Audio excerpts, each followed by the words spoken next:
Jeudi à qui c'est dimanche 18 mai, titre leçon que nous avons étudié, c'est notre souverain sacrificateur. Notre souverain sacrificateur. Mes frères, mes sœurs, chers amis, moi saluez-nous au nom du Seigneur Jésus-Christ. Nous pas c'est Wendy, si on contentement et joie pour nous capables de retrouver nous ensemble pour nous continuer à étudier leçon nous pendant semaine ça qui c'est leçon 8. Nous connaissons grand titre leçon pour semaine c'est dans les psaumes première partie. Verset pour nous connaître, l'important pour que nous capables de méditer sur verset de façon pour nous capables de mémoriser. Et comme ça, nous sommes capables de comprendre des symboles, des chapitres, puis bien surtout dans l'Apocalypse. Nous joignons dans Apocalypse 14, verset 1er, dans la version 8 secondes, qui dit comme ça. Je regardais et voici, l'agneau se tenait sur la montagne de Sion, et avec lui 144 000 personnes, qui avaient son nom et le nom de son Père écrit sur leur front. Et nous disons Amen. Ou même qui a suivi moi sur YouTube, sur Facebook ou sur TikTok, moi invité au Konya même, abonner avec la chaîne, like vidéo et partager, comme ça plus de monde à joindre. Et ensuite, courber tête ou fermer les yeux pour nous capables de faire un coup de prière.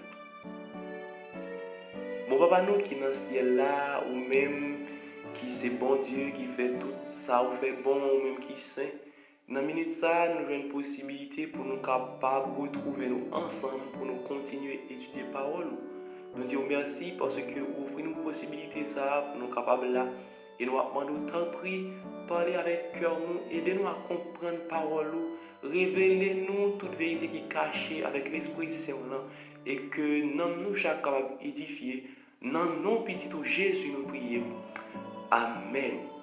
Encore une autre fois, titre leçon que nous avons étudié aujourd'hui, c'est notre souverain sacrificateur. Nous avons dit souverain sacrificateur ou grand prêtre. Avant de nous débuter avec leçon aujourd'hui, il est important pour que nous capables comprendre que il y a une grande différence entre souverain sacrificateur et sacrificateur. Par exemple, si toutefois nous prenons la famille d'Aaron, nous connaissons que bon Dieu était choisi pour lui capable d'exercer sacerdoce là dans le sanctuaire, qui c'est exercer le rôle sacrificateur. Eh bien, non seulement Aaron était sacrificateur, eh bien, petit YouTube, il était sacrificateur. Mais sacrificateur suprême, il était Aaron, parce que c'est lui qui était plus grand dans la famille. Eh bien, lorsque il mourit, c'est petit Lio qui s'est Abiou, Eliazar et Tamar qui t'a remplacé.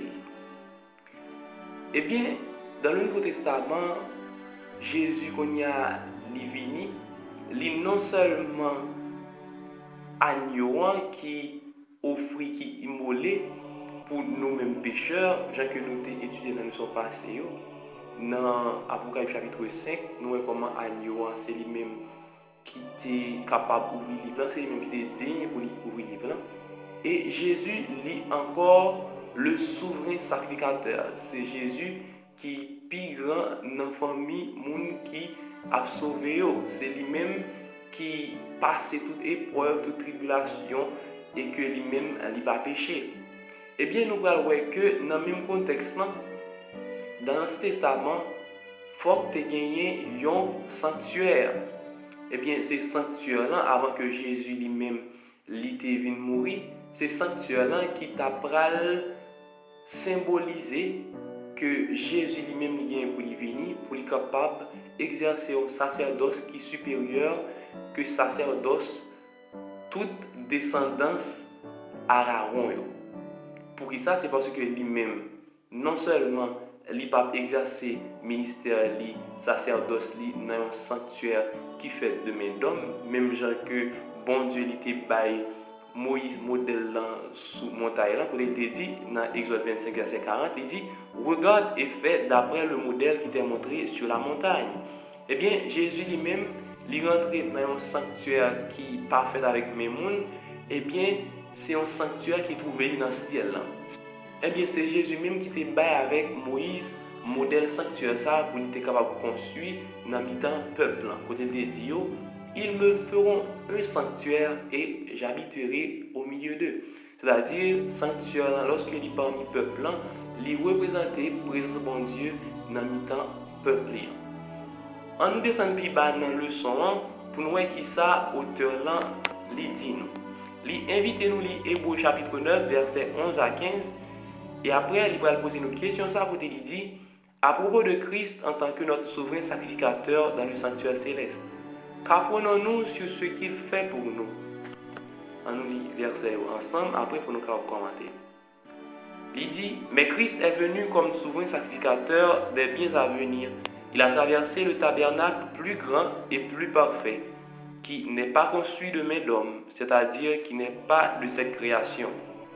Et il est entré une fois pour toutes dans le lieu très saint, non avec le sang des boucs et des veaux, mais avec son propre sang, ayant obtenu une rédemption éternelle. Car si le sang des taureaux et des boucs et la sang d'une vache répandue sur ceux qui sont souillés sanctifie et procure la pureté de la chair, combien plus le sang de Christ, qui par un esprit éternel s'est offert lui-même sans tache à Dieu, purifiera-t-il votre conscience des œuvres mortes, afin que vous serviez le Dieu vivant. Et c'est pour cela qu'il est le médiateur d'une nouvelle alliance, afin que la mort étant intervenue pour le rachat des transgressions commises sous la première alliance, ceux qui ont été appelés reçoivent l'héritage éternel qui leur a été promis. Et nous disons Amen.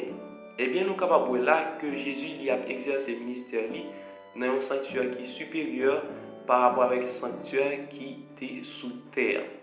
Eh bien, c'est parce que Jésus a exercé le ministère dans ce sanctuaire là qui fait que nous t'étendons parler d'un mouvement qui est le mouvement millérite, le 22 octobre 1844, côté que William Miller avec un pilote adepte, je te crois que Jésus il a tourné le 22 octobre 1844.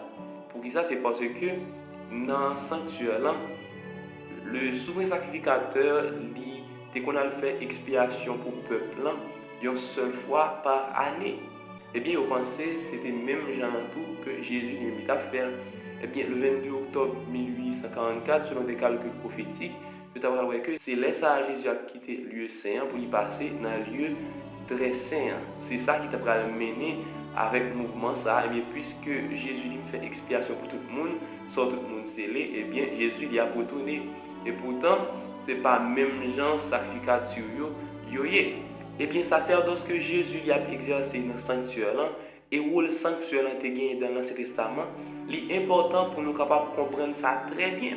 C'est raison ça qui pourrait faire que apôtre Paul dit dans 1 Corinthiens 10 verset 11, Jean que nous capables voir dans le texte, il dit ces choses leur sont arrivées pour servir d'exemple et elles ont été écrites pour notre instruction à nous qui sommes parvenus à la fin des siècles. Eh bien, nous-mêmes qui avons dans le dernier temps, non seulement l'expérience que le peuple Israël a fait avec mon Dieu, il a servi nos exemples, et également la compréhension même du sanctuaire, de l'habitation de Dieu parmi son peuple, il a vraiment utile nous. Et Jean que nous sommes capables de voir dans Apocalypse chapitre 1er, côté apôtre Jean qui s'est levé dans le Patmos, il a montré nous que Jésus il a marché dans le temps ces chandeliers. Eh bien, ça, c'est un bagage pour nous comprendre pour quelle raison. Et dans Apocalypse chapitre 11, nous avons l'arche de l'alliance dans le sanctuaire, l'y paraît. Eh bien, toute bagaille ça lorsque nous avons prié, nous avons appris la Bible, nous avons demandé bon Dieu discernement pour nous comprendre, il a fini par révéler de très grandes choses parce que nous vivons dans des périodes de grandes révélations prophétiques. Et dans la dernière partie du texte là, avant de finir, autant il dit comment le peuple de Dieu se rapportait personnellement au temple.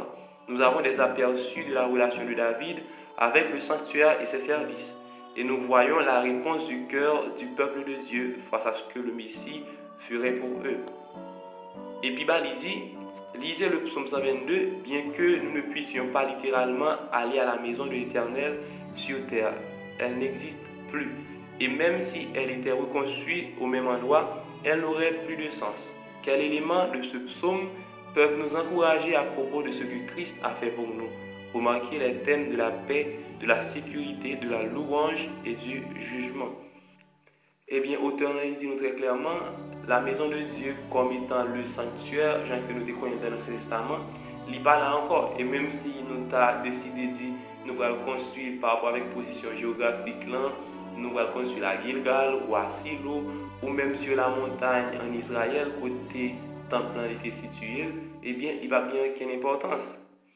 Et nous avons voir que David, lui-même, il a trouvé plaisir lorsque il a caillé bon Dieu, lorsque il a adoré bon Dieu dans le sanctuaire. Il dit, je suis dans la joie quand on me dit, allons à la maison du Seigneur, dans le psaume 122.